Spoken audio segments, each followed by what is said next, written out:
Hello friends, welcome to my study time. आज के इस वीडियो में हम इग्नो बीएड एंट्रेंस एग्जाम के कुछ प्रीवियस ईयर क्वेश्चन को डिस्कस करेंगे। तो अगर आप इग्नो बीएड एंट्रेंस एग्जाम के लिए प्रिपरेशन कर रहे हैं तो ये वीडियो आपके लिए हेल्पफुल होने वाला है। अगर आप फर्स्ट टाइम हमारे चैनल पर विजिट कर रहे हैं तो my study time YouTube channel को सब्सक्राइब कर लीजिए। वीडियो पसंद आए तो वीडियो को लाइक एंड शेयर कर दीजिए। आज के इस वीडियो का हमारा जो टॉपिक है वो सब्जेक्ट कॉम्पिटेंसी के ऊपर बेस्ड है। तो आज के इस वीडियो में हम साइंस सब्जेक्ट को डिस्कस करेंगे।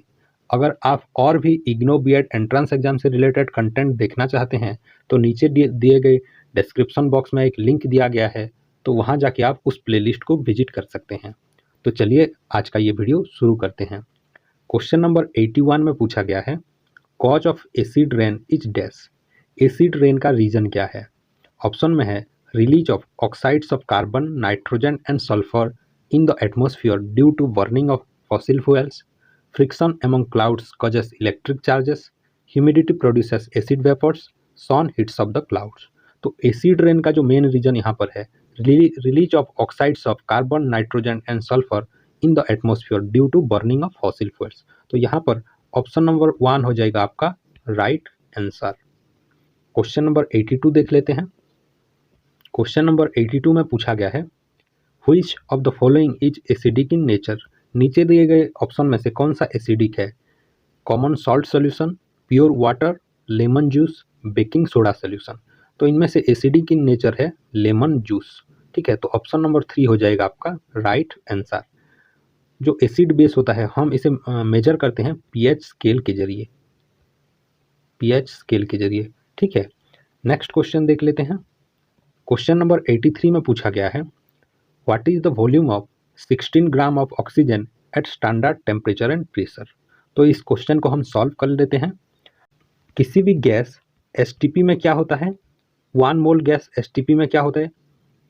एसटीपी में 22.4 लीटर स्पेस ऑक्यूपाई करता है किसी भी गैस 1 मोल। ठीक है, किसी भी 1 मोल गैस 22.4 लीटर स्पेस ऑक्यूपाई करता है। तो हमें यहाँ पर निकालना है atomic mass of 1 mole oxygen. Atomic mass of 1 mole O2। ठीक है, atomic mass of 1 mole O2 क्या होगा? ये होता है 32 ग्राम। यानी 32 ग्राम का ऑक्सीजन कितना स्पेस ऑक्यूपाई करता है? ये ऑक्यूपाई करता है 22.4 लीटर। ठीक है, तो हमें क्वेश्चन में पूछा गया है कि 16 ग्राम ऑफ ऑक्सीजन कितना स्पेस ऑक्यूपाई करेगा या फिर उसका वॉल्यूम कितना होगा। तो यहाँ पर कितना हो गया? यहाँ पर 32 का हाफ हो गया। ठीक है, यहाँ पर 16 ग्राम हो गया। तो यहाँ पर जो 22.4 लीटर है इसका भी आधा हो जाएगा 16 ग्राम का वॉल्यूम, यानी 22.4 डिवाइडेड बाय 2 लीटर। तो कितना हो जाएगा आंसर? 11.2 लीटर। ठीक है, तो यहाँ पर ऑप्शन में देख लेते हैं। ऑप्शन नंबर 2 हो जाएगा आपका राइट आंसर, 11.2 लीटर्स। आई होप ये जो क्वेश्चन है ये आपको समझ में आ गया होगा। अब देख लेते हैं क्वेश्चन नंबर 84। क्वेश्चन नंबर 84 में पूछा गया है, mass number of an element is x and it has 11 electrons, the number of neutrons in it is dash. Element का जो मास नंबर होता है वो बनता है कैसे? न्यूट्रॉन प्लस प्रोटॉन से। ठीक है, न्यूट्रॉन प्लस प्रोटॉन होता है वहाँ पर, जिसे हम डिनोट करते हैं ए के जरिए। ठीक है, और जो इलेक्ट्रॉन या फिर प्रोटॉन नंबर होता है उसे हम जेड से डिनोट करते हैं। तो यहाँ पर हमें बताया गया है कि यहाँ पर जो इलेक्ट्रॉन्स है वो 11 है। ठीक है, तो हमें पता है कि किसी भी एलिमेंट में अगर इलेक्ट्रॉन्स के नंबर 11 हैं तो प्रोटॉन्स भी कितने होंगे? प्रोटॉन्स भी 11 होंगे, क्योंकि एक एलिमेंट में इलेक्ट्रॉन्स एंड प्रोटॉन्स सेम रहते हैं। ठीक है, तो यहाँ पर इलेक्ट्रॉन्स अगर 11 हैं तो प्रोटॉन्स भी कितने हो जाएंगे? 11 हो जाएंगे।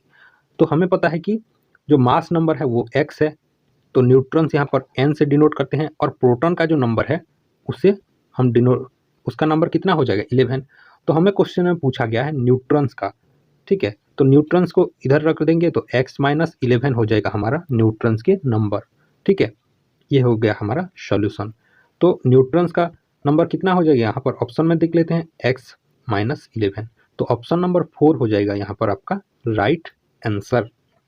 नेक्स्ट क्वेश्चन देख लेते हैं। An example of chemical change is dash. तो नीचे दिए गए ऑप्शन में से कौन सा एक केमिकल चेंजेस है? ठीक है, केमिकल चेंजेस में क्या होता है, जो केमिकल स्ट्रक्चर होता है वो पूरी तरीके से चेंज हो जाता है।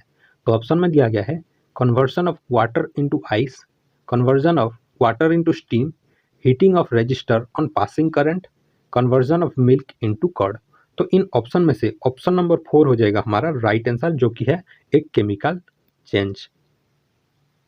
क्वेश्चन नंबर 86 देख लेते हैं। क्वेश्चन नंबर 86 में पूछा गया है a man is 10 feet away from his image in a plane mirror fixed in a wall. He walks 3 feet towards the mirror.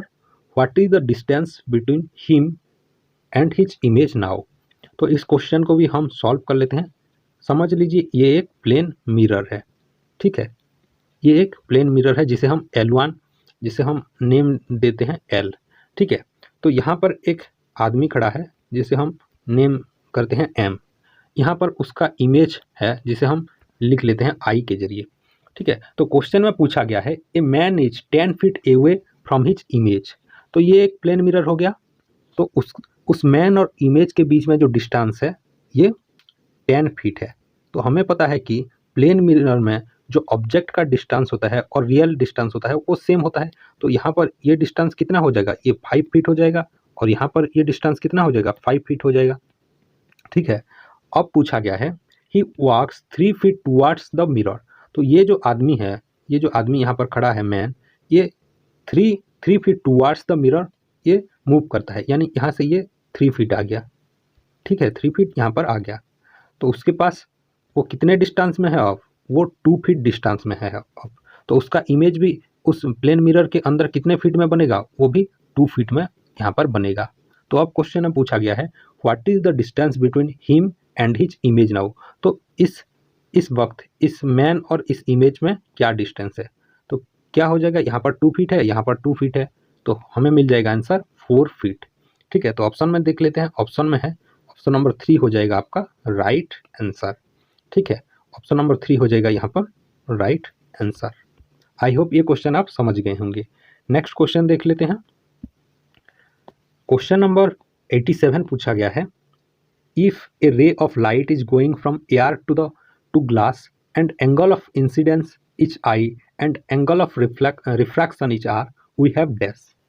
तो यहाँ पर एक कांस्टेंट बनता है, तो उसे क्या कहते हैं, ठीक है। तो हम ड्रॉ कर लेते हैं। यहाँ पर ये सरफेस है, तो यहाँ पर एक रे ऑफ इंसिडेंस आ रहा है, ये ए आर है, ठीक है, ये यहाँ पर, ठीक है, और ये पास करता है, ये ग्लास है, ठीक है। तो यहाँ पर ये जो एंगल बनता है ये बन जाता है angle I, angle of incidence, ये बन जाता है angle R, angle of refraction. तो यहाँ पर एक रिलेशन बनता है sine I by sine R equals to constant होता है।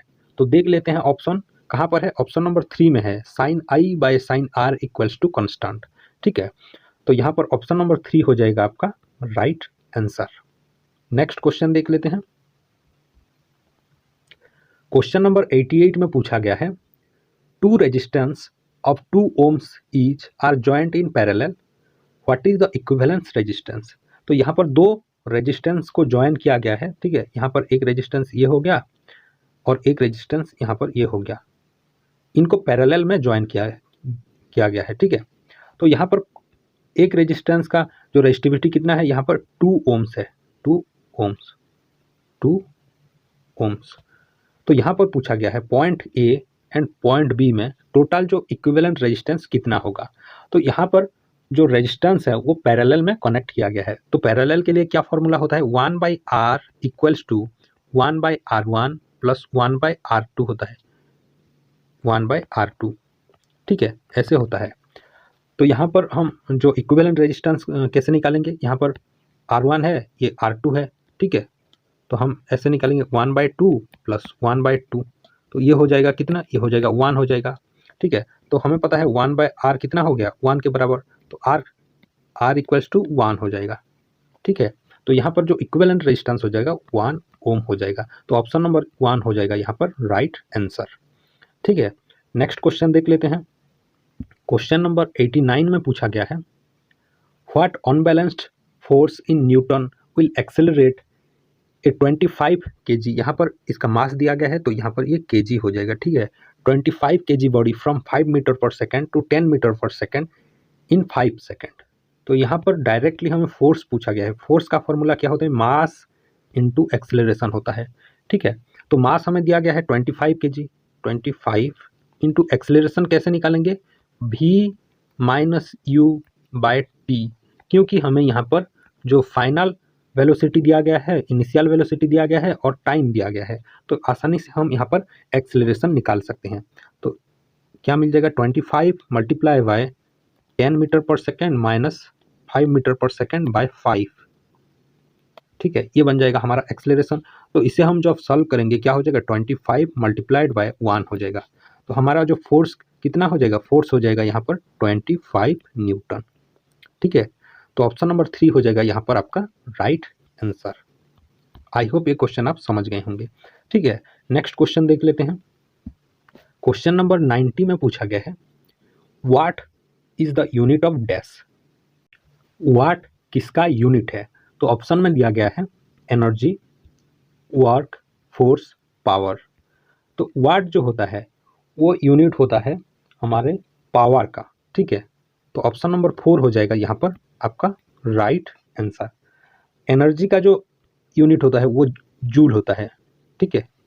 फोर्स का जो यूनिट होता है वो न्यूटन होता है, न्यूटन। वर्क का जो यूनिट होता है वो भी जूल होता है। और पावर को कैसे हम डिनोट करते हैं? एनर्जी, एनर्जी पर टाइम। पर टाइम में कितने एनर्जी स्पेंड होता है उसे हम पावर कहते हैं, ठीक है।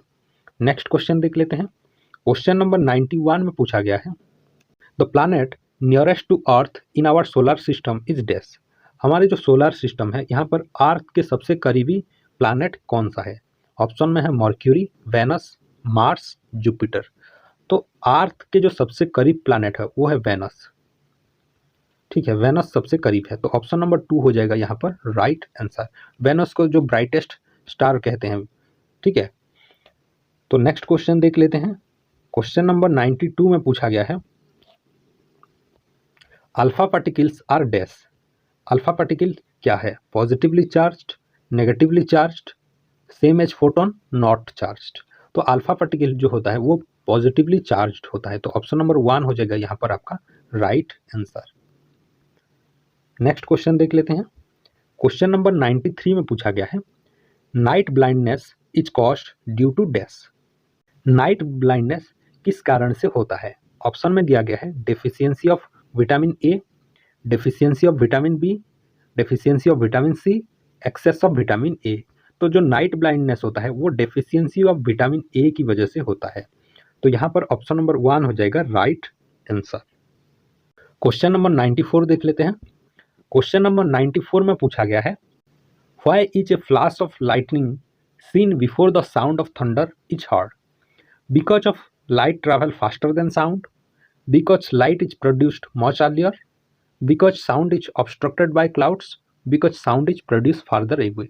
तो क्वेश्चन में पूछा गया है कि जब बिजली गिरता है तो हमें पहले लाइट क्यों दिखाई देता है और साउंड बाद में सुनाई देता है, ठीक है। तो ऑप्शन नंबर 1 हो जाएगा यहाँ पर राइट आंसर, क्योंकि जो लाइट्स का स्पीड होता है वो ज़्यादा होता है as compare to sound.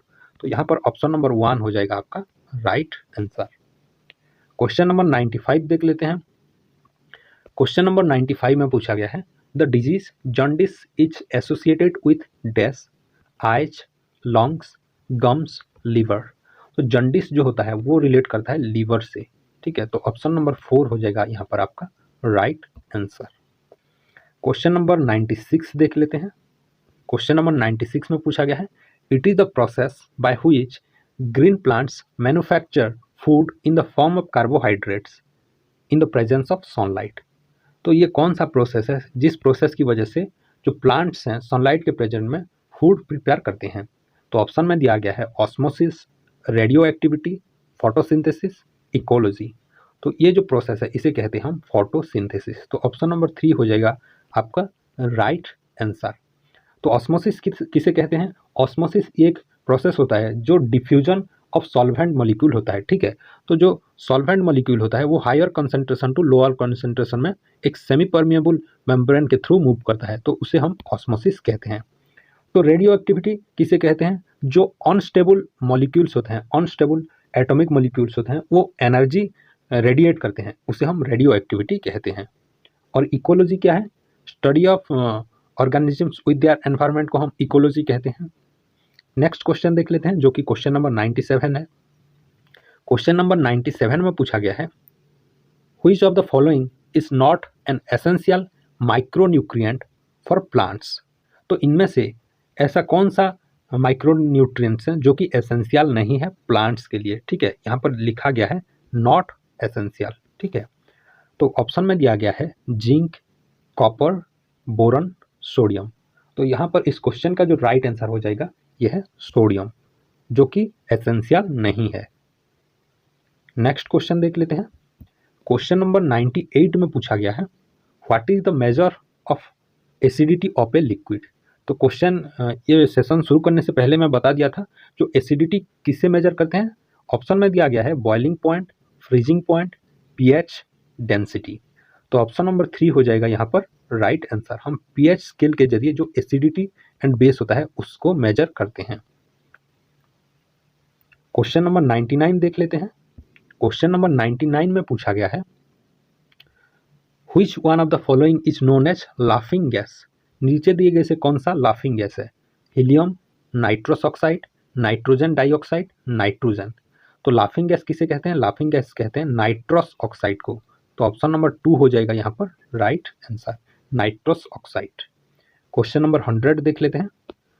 Question number 100 में पूछा गया है, respiration involves exchange of dash, oxygen and carbon dioxide, oxygen and nitrogen, nitrogen and carbon dioxide, hydrogen and nitrogen.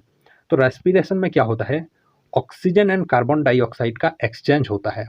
तो यहाँ पर ऑप्शन नंबर 1 हो जाएगा आपका राइट आंसर, जो कि है exchange of oxygen and carbon dioxide. तो ये थे कुछ क्वेश्चन जो कि साइंस सब्जेक्ट के ऊपर बेस्ड थे, और ये सभी question previous year IGNOU BEd entrance exam में पूछे गए थे। तो आई होप ये वीडियो आपको हेल्पफुल लगा होगा। तो वीडियो पसंद आए तो वीडियो को लाइक कर दीजिए, शेयर कर दीजिए and my study time channel को सब्सक्राइब कर लीजिए।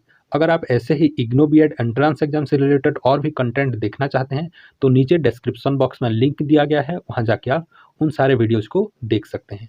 Thank you.